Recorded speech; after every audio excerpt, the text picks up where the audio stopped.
ऐका ना. अहो मी तुम्हाला काय सांगते तुम्ही झोपून राहा म्हणून. मला काही कळत अहो, नाही. ऐका ना. तुम्हाला मी काय सांगितलंय तुम्ही झोपून राहा बघू. हे बघा तुमचं रक्त घेतल्याशिवाय टेस्ट करता येणार नाही. अहो ऐका ना, मी ठीक आहे. अहो पेशंट तुम्हाला नको सांगते, तुम्ही ऐकत का नाही अहो? मी माझं काम करते. प्लीज मॅडम मला समजून घ्या.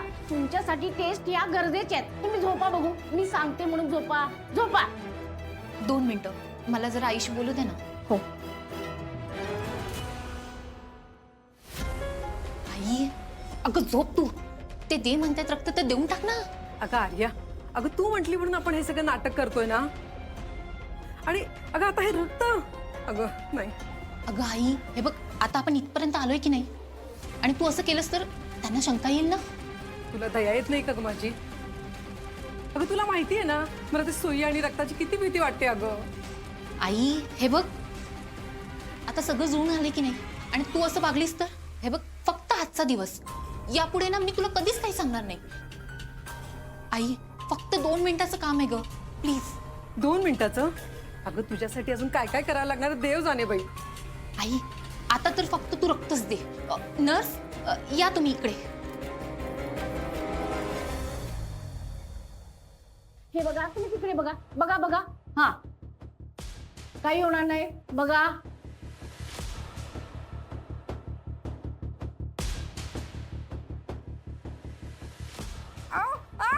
झालं झालं झालं तिकडे बघा. झालं.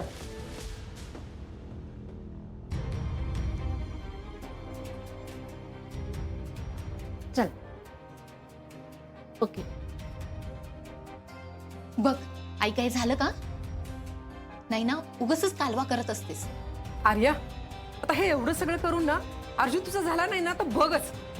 आई काही चांगल्या गोष्टी मिळवण्यासाठी ना थोडं सहन करावं लागतं. मी बाहेर थांबते. हं?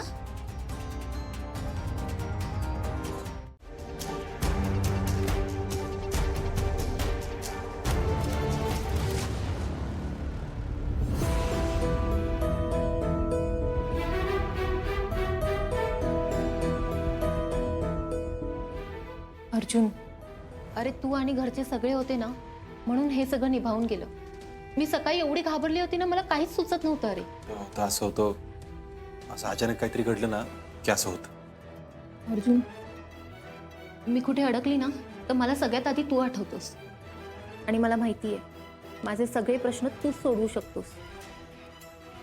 अर्जुन थँक्यू. हे बघ तू आज नसतंस ना तर मला नाही माहिती काय झालं असतं. आर्या काकू होतील बऱ्या, नको काळजी करू. हो पण मी तुला मिठी मारली ते आवडलं नाही का? नाही नाही असं नाही काय. आर्या भाऊजी कधी आलात तुम्ही? आर्या आईला बरं आहे का ग? आत्ताच डिस्चार्ज मिळाला. थोडी थकली आहे पण आता बरं वाटतंय. बरं भाऊजी माझा स्वयंपाक तयार आहे, तुम्ही हातपाय धुवून घ्या म्हणजे मी जेवायला वाटते लगेच. हां अर्जा अरे अप्पीचा फोन आला होता. अमोल अजून घरी पोहोचला नाही. तू कुठं बोलवलं होतं त्याला? अमोल अजून घरी गेला नाही म्हणजे दिवसभर अमोल एकटाच बाहेर होता का काय? हो.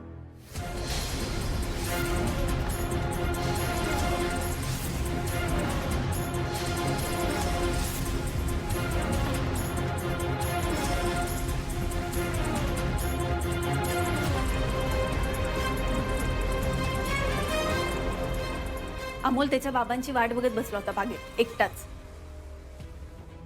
आणि त्याचे बाबा इतके बिझी होते की त्यांना साधं फोन करून सांगायलाही जमलं नाही की बाळा मी कामात आहे, मला नाही जमणार आहे. अगं आपण ना भाऊजी सकाळपासून खूप गडबडीत होते. अगं 1 मिनिट ताई, मी अर्जुनच्या कामाबद्दल बोलतच नाही. तिथे माझा मुलगा उपाशी बसला होता एकटा दिवसभर. कोणासाठी? तर त्याच्या बाबांनी त्याला प्रॉमिस केलं होतं की मी तुला फिरायला घेऊन जाईल म्हणून. अप्पे अमोल बरा आहे का? कामाची गडबडीत सगळं. गडबड? एवढी कसली गडबड होती अर्जुन तुला की तुझ्या मुलाला सांगून सुद्धा तू त्याला भेटायला गेला नाहीस? अपर्णा, आर्याच्या आईला मेडिकल इमर्जन्सीमुळं अर्जुनला त्यांना दवाखान्यात घेऊन जावं लागलं, त्यामुळं सराव तुम्ही समजून घ्या ना एकदा. अमोलला किडनॅप होऊन किती दिवस झाले? आत्ताचीच गोष्ट आहे ना? ही सगळी खेळणी,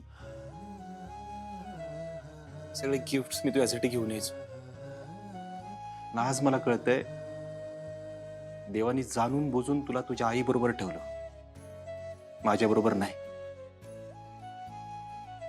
बरोबर केलं ते, बरोबर केलं.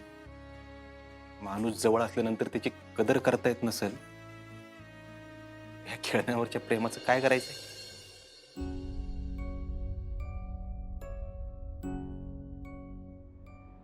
अमोल बाळा, सॉरी.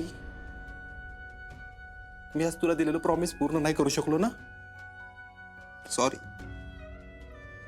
अरे पण माझ्या मनात पण नाही आलं की तिकडे तू एकटा असशील, उपाशी असशील, उन्हात असशील. एक बाप म्हणून कमी पडलो मी आज.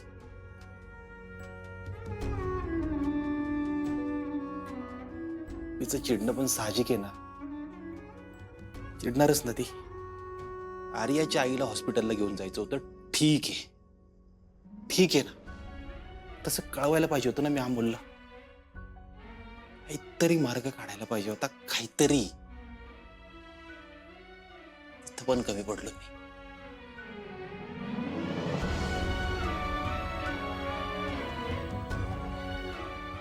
अमोल बाळा, मला माफ करा प्लीज. वा अर्जुन वा.